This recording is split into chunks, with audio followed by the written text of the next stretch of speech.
everyone. Welcome back to the blog. Thank you very much for stopping by again this week.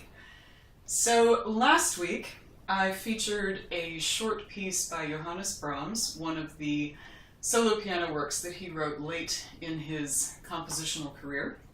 And I talked a little bit about what Brahms was like as a person, his experience becoming famous as a young man in his 30s, and how he was a very introverted person. He was a shy person and kind of spent the rest of his life trying to deal with this fame and trying to deal with his reputation, and how that was really quite a challenge for him through the rest of his life.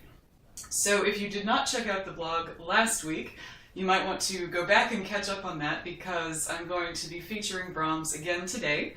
Last week's post went really well, and so I wanted to kind of stay with Brahms for another week. Next week we will shift to talking about a different composer, but for today I would like to stay with Brahms, and I wanted to kind of revisit the question that I started last week's blog entry with, which was thinking about classical music and how classical music is still relevant to us today.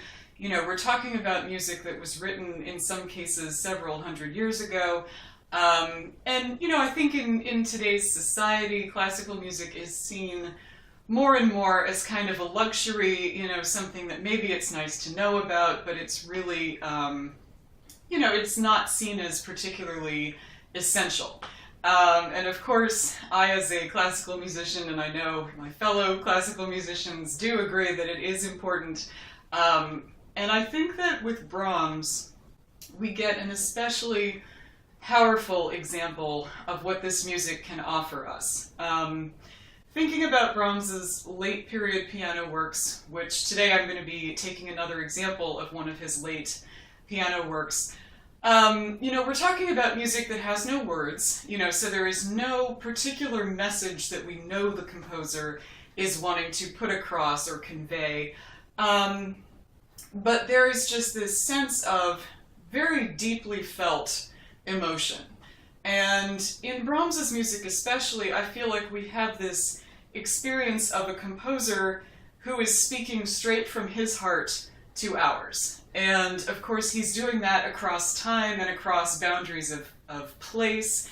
And I think that when we listen to Brahms's music and when we connect with it, that kind of sums up, you know, what to me classical music can really do for us. It can allow us to have this immediate, profound communication with each other that I think is more and more important, you know, in the world, especially as we look at just the tremendous differences between people and people with very different beliefs and a sense of kind of constant conflict.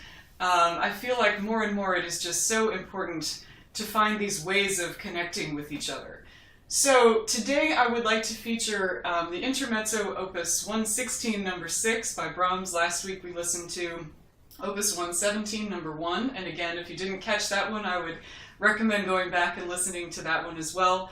But also I'd like to give a little challenge to those of you checking out the blog this week, and that is, when you listen to this piece, if you enjoy it, try sharing it with someone who maybe is not as familiar with classical music or doesn't listen to it very often.